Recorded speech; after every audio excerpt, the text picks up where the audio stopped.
네, 지난 주간에 우리 분립 교회 목사님들, 동기 목사님들과 모임을 한 두어 차례 가졌습니다. 저희가 이제 같이 이제 고생하면서 교회를 이제 분립하고 있으니까 만나면 얼마나 할 말이 많겠습니까? 그렇죠? 동병상련이거든요. 뭐 기본 3시간, 4시간 이렇게 서로 이야기하고 격려하고 힘을 내는 그런 시간을 가집니다. 근데 가만히 이렇게 보니까 한 목사님께서 낯빛이 유독 어두우신 거예요. 말씀도 많이 안 하시고. 제가 여쭈어봤죠. 형님 어디 뭐 안 좋으시냐고, 왜 이렇게 낯빛이 어둡습니까? 여쭈어보니까 그 목사님 하시는 말씀이, 요즘에 내가 일이 손에 안 잡히고 신이 안 난다, 이렇게 말씀하시는 거예요. 일이 손에 안 잡히고 신이 안 난다. 여쭈어보니까 요즘 이제 사회적으로, 정치적으로 이제 혼란스럽지 않습니까? 또 대립이 점점 격화되고 있잖아요. 그런 갈등과 대립이 목회 현장에서도 은근한, 은밀한 갈등을 일으키고 있는 거죠. 그래서 목사님께서 마음이 편치 않다, 이렇게 말씀하셨습니다. 여러분들 어떠십니까? 요즘 마음 편안하십니까? 쉽지 않으시죠? 마음이 참 쉽지 않으시죠? 어떤 이는 작금의 대한민국의 현실에 대해서 정신적인 내전 상태라고 이야기를 하더라고요. 정신적으로 내전 상태이다.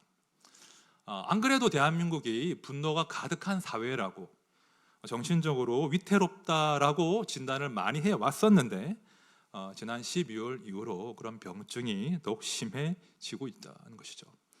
대립과 갈등, 분노와 증오, 그리고 우울과 이 무기력이라는 감정이 우리 사회 전반, 그리고 우리의 마음을 지배하는 그런 시대가 되어버렸습니다. 저는 요즘에요, 정말 이런 기도를 좀 자주 하게 되는데요. 제 마음을 지키게 해달라고, 제 마음을 지키게 해달라고, 제 마음에서 이제 오판하지 않게 해달라고, 그런 기도를 자주 합니다. 이런 말씀 있지 않습니까? 모든 지킬 만한 것 중에 더욱 내 마음을 지키라. 더욱 내 마음을 지키라.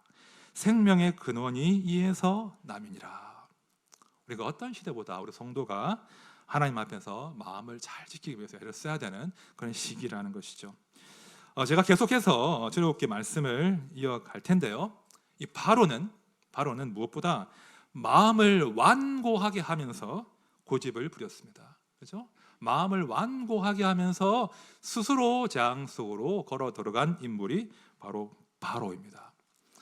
우리가 즐겁게 말씀을 이렇게 읽어보면 신이 나기도 해요. 바로가 얻어맞으니까요. 막 신난다, 두드려 맞네, 그런 마음이 들 수도 있겠지만, 더 중요한 것은 그 바로의 모습 가운데서 우리의 모습을 발견하는 거예요.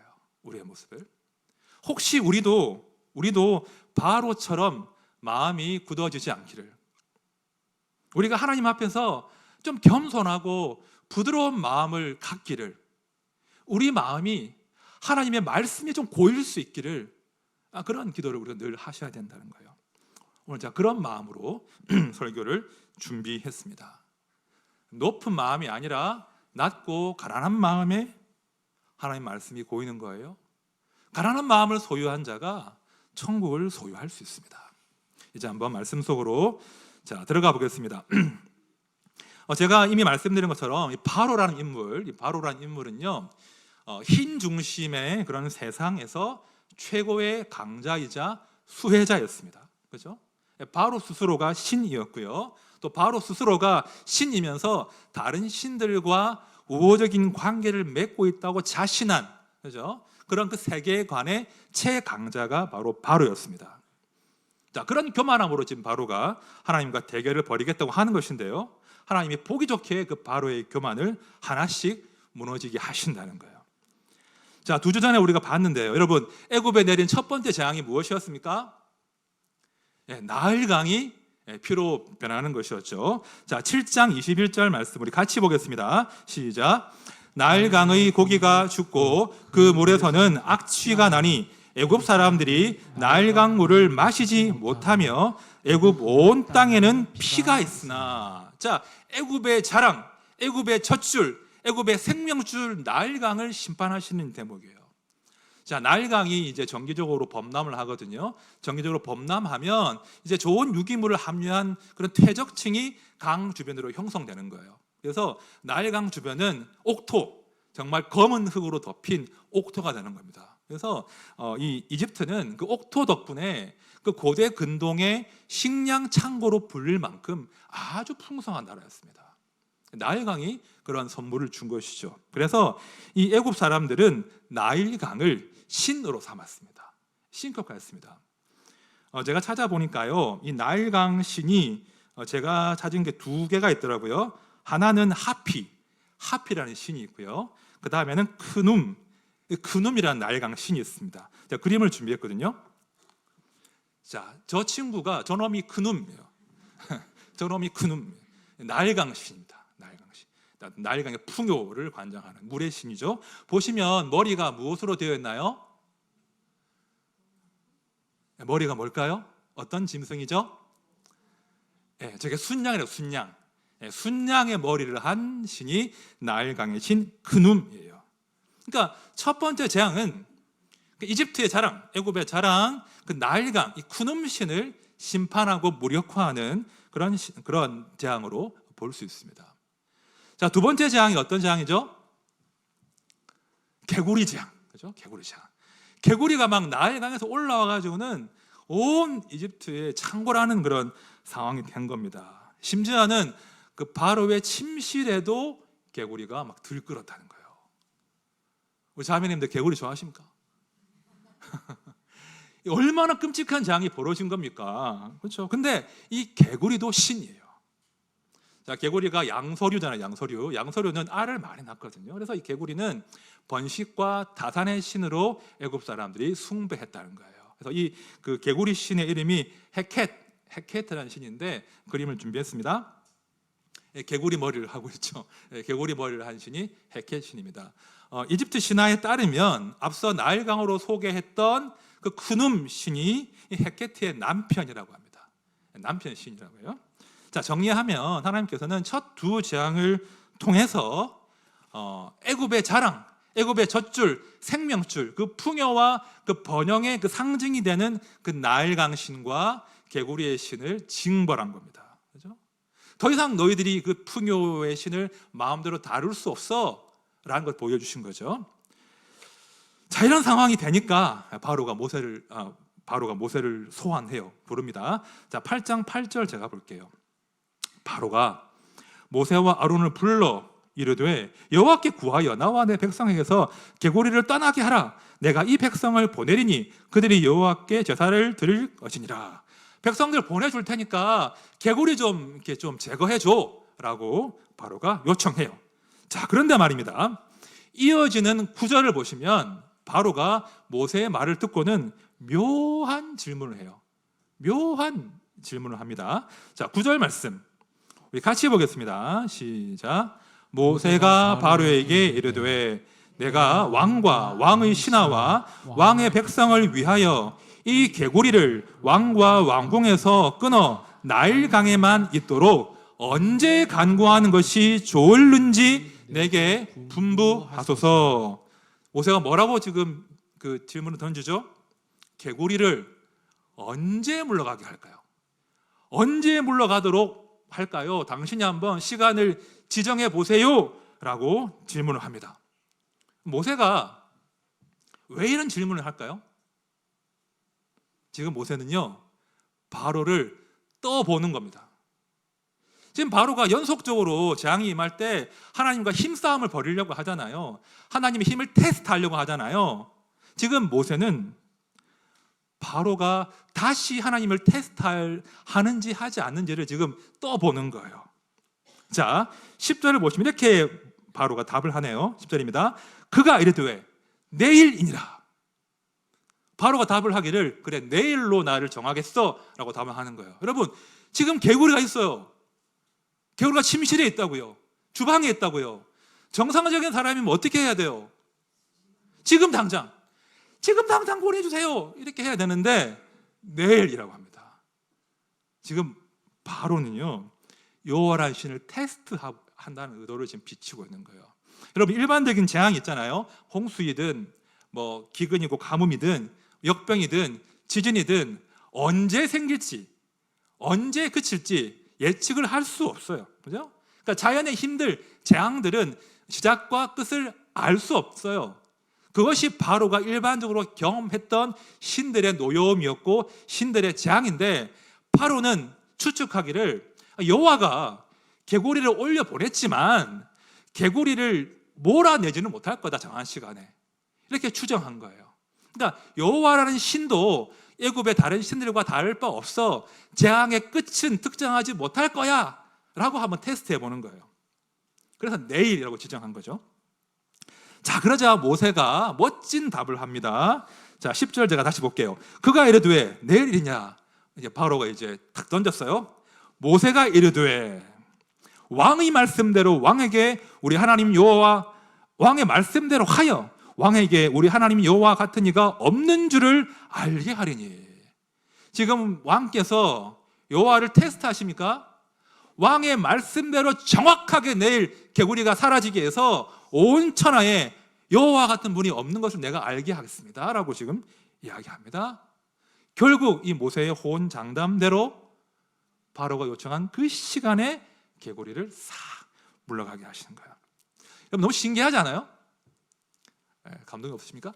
굉장히 신기한 거예요. 그러니까 그 애굽의 바로는 이런 종류의 재앙을 경험해 본 적이 없어요. 재앙은 늘 통제 불가능한데 정확하게 내일 개구리가 딱 나와서 죽는 거예요. 그렇죠?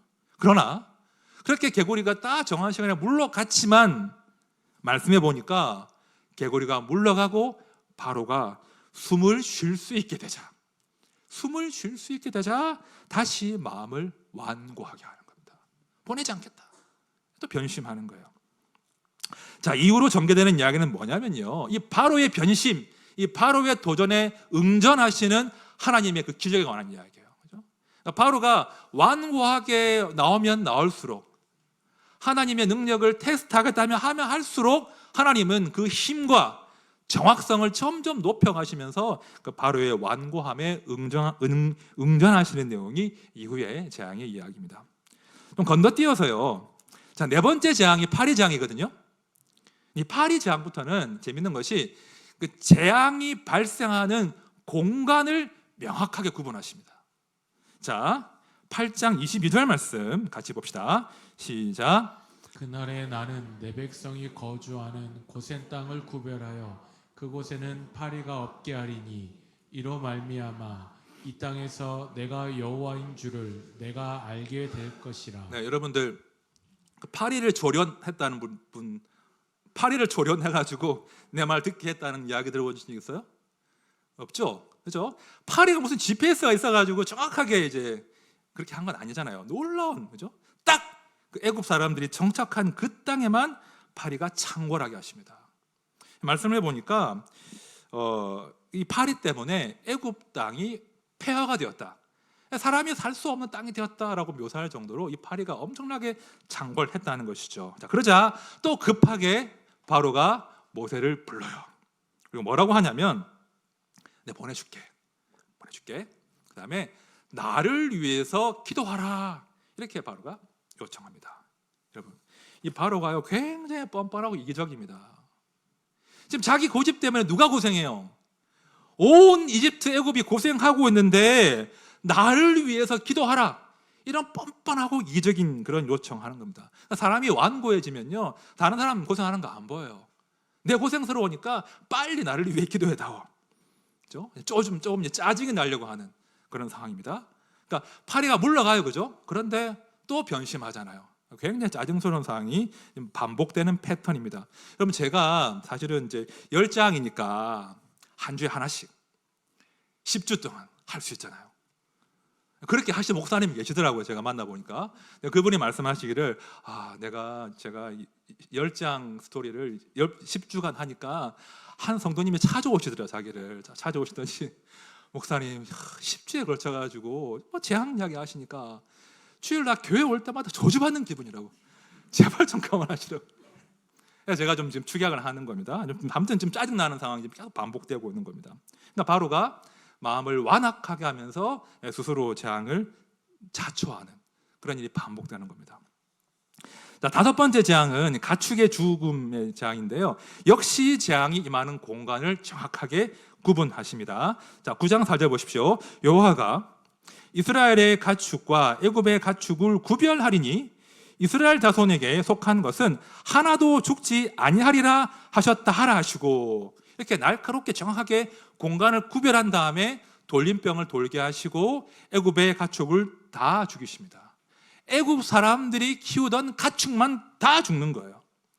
여러분, 이 국가적인 재난이잖아요. 자, 정상적인 통치자라면, 정말 책임 있는 통치자라면 뭐부터 해야 될까요? 이 상황에서 백성들이 피해를 본 거잖아요. 가축이 죽었으니까. 정상적인 통치자는 뭐 해야 되겠어요? 백성들의 피해 조사를 해야죠. 얼마나 피해를 본 거냐, 어떻게 도와야 되냐, 어떻게 복구될 수 있냐, 그게 먼저예요. 그러나 바로는 그렇게 하지 않습니다. 자, 7절 보십시오. 바로가 사람을 보내어 본즉 이스라엘의 가축은 하나도 죽지 아니하였더라. 그러나 바로의 마음이 완강하여 백성을 보내지 아니하니라. 그러니까 바로가 한 건 뭐냐면 백성들의 피해 조사나 피해 구제가 아니었어요. 과연 모세가 경고한 대로 여호와가 공간을 구별하여 재앙이 임하게 했는가, 그거 확인했다는 거예요. 여전히 완강하게 여호와의 힘을 테스트하고 있습니다. 그러니까 거듭 재앙이 임해요. 계속 그 마음을 두드리는데 바로는 더욱 마음을 완고하게 하면서 기어이 고집스럽게 하나님을 시험하겠다고 하는 겁니다. 이야기를 듣지 않습니다. 결국 백성들만 지금 고생하는 상황이 된 겁니다. 자, 그러자 이제 7번째 재앙에서 하나님께서 결정타를 날리십니다. 자, 9장 14절 말씀 우리 같이 보겠습니다. 시작. 내가 이번에는 모든 재앙을 너와 내 신하와 내 백성에게 내려 온 천하에 나와 같은 자가 없음을 내가 알게 하리라. 자, 제가 너와라는 부분에 표시를 했는데요. 너와 부분을 히브리어 원문을 찾아보면 내 마음과로 되었습니다. 내 마음과. 이게 무슨 말씀이냐면 내가 이번에는 모든 재앙을 너의 마음에 내리겠다고 하시는 거예요. 이게 무슨 말이냐면 너의 완고한 그 마음 내가 이번에 작살내겠다 그 말이에요. 내가 너의 완고한 마음을 깨부술 거다. 너의 완고한 마음에 재앙을 내려서 네가 이제 너의 마음으로 온 천하에 여호와 같은 분이 없음을 인정하게 하겠다. 내가 너의 마음에 재앙을 내리겠다. 너 마음을 부수겠다라고 경고하십니다. 자, 이렇게 7번째 재앙이 예고되는데요. 과연 그 예고대로 이 7번째 재앙은 지금까지 재앙의 그 종합판이라고 할 수 있습니다. 자, 9장 18절에 보시면 하나님이 재앙의 시간을 특정하시죠. 그죠? 아주 이례적인 일입니다. 또 9장 26절에 보시면 역시 공간을 구별해서 재앙을 내리게 하시죠. 자, 그 다음이 중요해요. 자, 9장 24절 말씀 제가 볼게요. 우박이 내림과 불덩이가 우박에 섞여 내림이 심히 맹렬하니 나라가 생긴 그때로부터 애굽 온 땅에는 그와 같은 일이 없었더라. 이게 가벼이 볼 본문이 아니에요. 지금 우박이 내리는데 우박은 뭐예요? 기본적으로 H2O, 물이죠. 물 속성이에요. 물과 무엇이 함께 내리나요? 불이. 여러분, 바로의 세계관에서 물의 신과 불의 신이 손을 잡을 수 있나요? 이 자연 세계에서 물과 불이 연합할 수 있나요? 없거든요. 서로 상극이에요. 앙숙이에요. 그런데 지금 물과 불이 함께 연합해서 일사불란하게 애굽 온 땅을 황폐화시키고 있는 겁니다. 자, 지금까지 바로가 도무지 경험하지 못한 놀라운 재앙이에요. 시간을 특정해요. 그죠? 공간을 정확하게 구별해요. 상극인 물과 불이 연합해요. 그러니까 모든 피조물이, 모든 자연세계와 질서가 여호와의 지휘 아래 일사불란하게 연합해서 애굽을 공격하는 거예요. 여러분, 이런 상황이라면 바보 아니면 다 알아챌 수 있어요. 아, 여호와 하나님은, 히브리인들의 신 여호와는 내가 알던 애굽의 신들과는 다르구나. 모든 창조 세계를 진두 총지휘하시는 분이구나. 그걸 바로가 마침내 깨달은 거예요. 그렇죠? 온 천하에 이런 신이 있었던가. 정말 여호와는 다르구나. 바로가 마침내 알게 돼요. 놀랍게도 바로가 항복 선언을 합니다. 자, 9장 27절 말씀 같이 봅시다. 시작. 바로가 사람을 보내어 모세와 아론을 불러 그들에게 이르되 이번은 내가 범죄하였노라. 여호와는 의로우시고 나와 나의 백성은 악하도다. 처음 이런 고백해요. 내가 범죄했습니다. 내가 여호와의 말씀 듣지 않은 것, 이거 죄 지은 겁니다.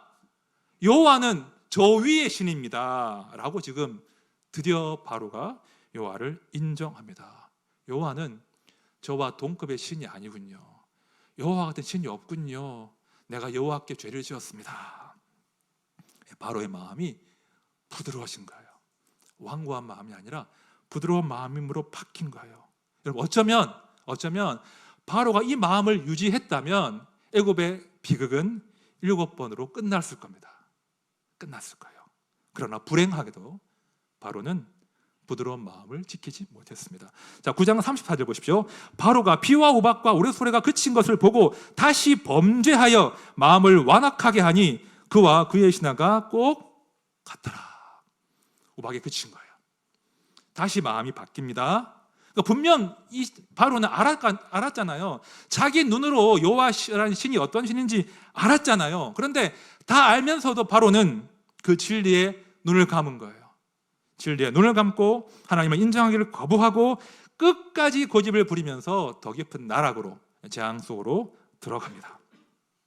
자, 여기까지가 오늘 9장까지 본문의 내용입니다. 자, 그런데요, 제가 오늘 이제 재앙의 기사를 쭉 보면서 제가 주목하고 싶은 구절이 따로 있습니다. 그 구절이 뭔가 하니 하나님께서는 이런 진노 중에, 재앙 중에도 바로와 백성들이 마음을 돌이킬 기회를 주셨다는 거예요. 자, 9장 19절 20절 말씀인데요, 우리 같이 보겠습니다. 시작. 이제 사람을 보내어 내 가축과 내 들에 있는 것을 다 모으라. 사람이나 짐승이나 무릇 들에 있어서 집에 돌아오지 않는 것들에게는 우박이 그 위에 내리리니 그것들이 죽으리라 하셨다 하라 하시니라. 바로의 신하 중에 여호와의 말씀을 두려워하는 자들은 그 종들과 가축을 집으로 피하여 드렸으나, 보십시오. 치명적인 우박을 내리시기 전에 그 치명적인 재앙을 내릴 기회를 주신 거예요. 분명히 경고의 말씀을 주셨습니다. 그리고 그 말씀을 두려워하는 자들은 다 재앙을 피했습니다. 그러나 그 다음 구절 보십시오. 21절이에요. 여호와의 말씀을 마음에 두지 아니하는 사람, 여호와의 말씀을 마음에 두지 아니하는 사람이 있었어요. 그 사람들은 스스로 다 재앙을 자기 것을 만듭니다. 말씀을 마음에 두기를 거절하는 그 사람들은 스스로 재앙을 선택한다는 것이죠. 여러분, 우리가 오늘 말씀에서 아주 분명하게 기억할, 깨달아야 될 진리가 하나 있습니다. 여러분, 강한 마음이 뭡니까? 진짜 강한 마음이 뭘까요? 겁나는 게 하나도 없는 게 강한 마음일까요? 나는 겁나는 게 하나도 없어, 이게 강한 마음이 아니에요. 진짜 강한 마음, 참으로 나와 우리 가족과 우리 공동체를 살리는 강한 심장, 강한 양심, 강한 마음이 뭐냐면 여호와의 말씀을 두려워하는 거예요. 여호와의 말씀을 두려워하고 그 말씀을 마음에 두는 그 심장과 그 마음이 진짜 강한 심장이고 강한 마음이에요. 그런 사람이 진짜 이 땅을 살릴 수 있는 거예요. 항상 경외하는 자는 복되거니와, 항상 경외가 두려움이잖아요. 항상 두려워하는 자는 복되거니와 마음을 완악하게 하는 자는 재앙에 빠지리라. 여러분, 우리 시대의 어떤 신경증, 병증이 더 심해지고 있지 않습니까? 갈등과 대립이 더 심해지고 있죠. 저는요, 이런 시국에서, 이런 상황에서 교회가 할 수 있는 이야기가 많지는 않다고 봐요. 하지만 분명한 것은 그 시대의 병증을 치료할 수 있는 길은 우리 마음이 강해지는 거예요. 마음이 진실로 강해지는 거예요. 하나님 앞에서 부드러운 마음을 갖는 거예요. 완고한 마음이 아니라 하나님을 두려워하고 그 말씀을 마음에 두는 거예요. 그 마음이야말로 우리 시대의 갈등을 치료하고 시대를 살릴 수 있는 그 마음입니다. 여러분, 다시 뭐 정치는 회복되겠죠. 또 경제는 반등하겠죠. 하지만 마음이 바뀌지 않는다면, 여전히 자기 주장만 하고, 여전히 완고하고, 여전히 교만하고, 여전히 겁나는 것이 없다면 정치가 회복될지라도, 경제가 복구될지라도 또 다른 갈등과 혼란과 분노만 따라올 뿐입니다. 완고한 마음 가운데는 결코 하나님의 복이 임할 수가 없습니다. 자, 에스겔서 말씀 보십시오. 또 새 영을 너희 속에 두고 새 마음을 너희에게 주되 너희 육신에서 굳은 마음을 제거하고 부드러운 마음을 줄 것이며. 잘 들으십시오.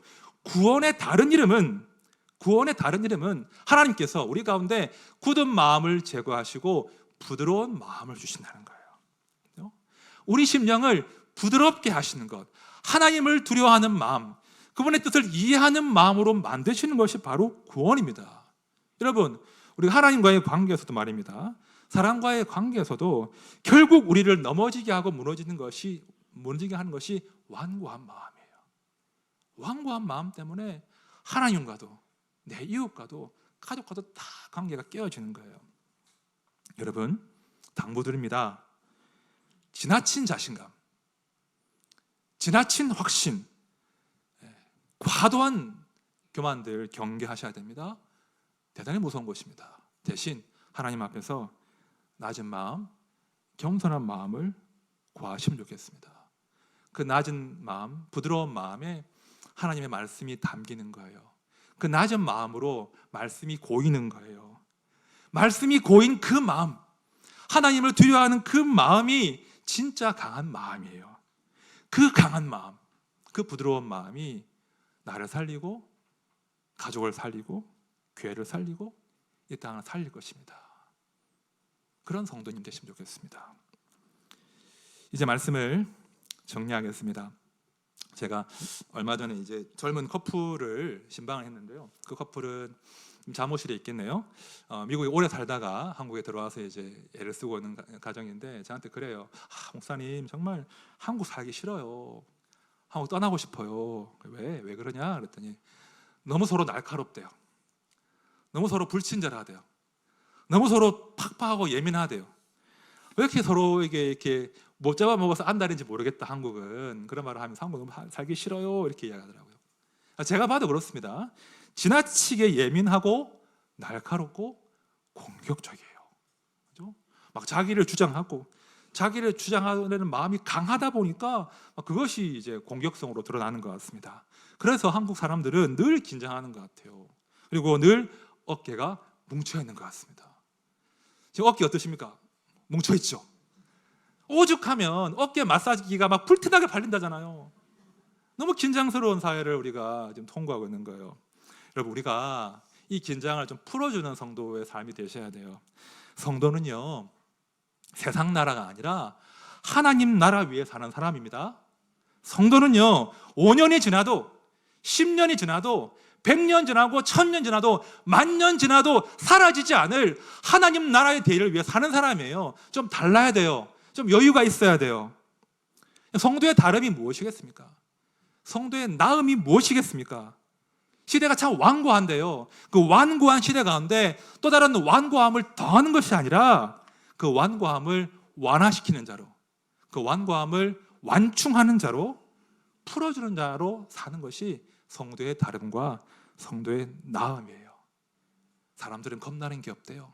자기 주장만 해요. 하지만 우리 성도는 그 가운데 하나님을 두려워하는 자로, 겸손한 마음으로, 낮은 마음으로 그 시대의 갈등과 관계의 아픔을 부둥켜 안는 어루만지는 자로 살아내야 된다는 것입니다. 그런 성도 되시면 참 좋겠습니다. 그래서 여러 가지 불확실하고 우리 마음에 불안과 두려움이 있지만 우리 모두가 성도만이 살아낼 수 있는, 그죠? 성도만이 가질 수 있는 그 낮은 마음, 부드러운 마음으로 이 시대의 아픔을 중재하고 또 아픔을 또 어루만지는 그런 삶을 살아내시기를 진심으로 축원드립니다. 아멘. 우리 찬양합시다. 우리 정결한 마음 주시옵소서라는 찬양인데요. 제가 지난주에 이런저런 사회적인 이슈들 보면서 마음도 아프기도 하고 복잡해서 설교를 준비하다가 이 찬양을 제가 이제 많이 듣게 됐습니다.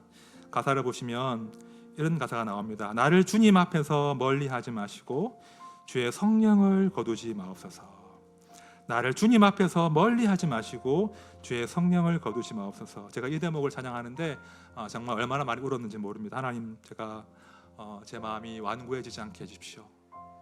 저를 주님께 멀리 떨어지게 하지 마십시오. 그리고 제 성령이 이 성령을 거둬가지 마십시오. 제가 부드러운 마음으로 살게 해주십시오. 우리 함께 믿음으로 이 찬양을 주님께 올려드리겠습니다.